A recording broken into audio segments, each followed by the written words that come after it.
MP Congress నేత ప్రియాంక గాంధీ జన్మదిన వేడుకలను ఘనంగా నిర్వహించారు కాంగ్రెస్ నాయకులు. ప్రియాంక గాంధీ 53వ జన్మదినం వేడుకలు భూపాలపల్లి నియోజకవర్గ కేంద్రంలోని ఎమ్మెల్యే క్యాంప్ ఆఫీసులో పట్టణ అధ్యక్షుడు దేవాన్ ఆధ్వర్యంలో ఆదివారం జరగగా ఎమ్మెల్యే గండ్ర సత్యనారాయణరావు హాజరై నాయకులతో కలిసి కేక్ కట్ చేశారు. అనంతరం ఒకరికొకరు స్వీట్స్ తినిపించుకున్నారు.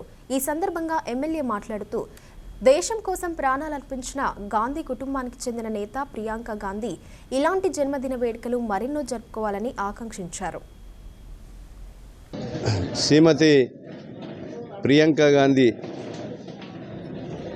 జన్మదినము 53వ జన్మదినం సందర్భంగా భూపాలపల్లి జయశంకర్ జిల్లా నియోజకవర్గ ప్రజల తరపున శుభాకాంక్షలు తెలియజేస్తూ వారు నెహ్రూ కుటుంబానికి చెందినటువంటి మనమరాలు భారతదేశానికి స్వతంత్రం కొరకు నెహ్రూ 12 సంవత్సరాలు జైలు జీవితం అనుభవించి ఒక స్వతంత్రం తెచ్చిన కుటుంబం. ఇందిరాగాంధీ మనమరాలు.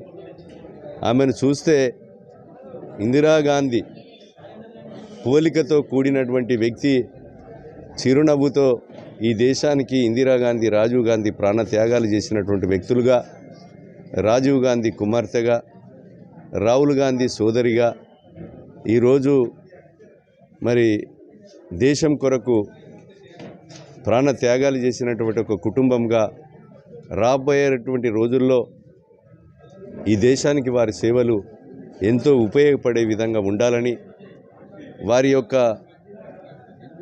ఆ భగవంతుడు వారి యొక్క కుటుంబానికి ఆయురారోగ్యాలు కల్పించి ఎక్కువ శక్తినిచ్చి ఈ భారతదేశము ఏదైతే GST పేరుతో దోపిడీ చేసి ప్రజలను మభ్యపెట్టి కులాల పేరుతో మతాల పేరుతో రెచ్చగొట్టి లబ్ధి పొందేటువంటి వ్యక్తుల నుంచి విముక్తి చేసి ఆ నెహ్రూ కుటుంబం మరి రాహుల్ గాంధీ కానీ అదేవిధంగా వారి సోదరి ప్రియాంక గాంధీ గారి అని అవకాశాలు కల్పించి ఈ దేశానికి ఎంతో సేవ చేసే విధంగా ఉండాలని కోరుతూ వారి జన్మదినం సందర్భంగా శుభాకాంక్షలు తెలియజేస్తూ ఉన్నాం.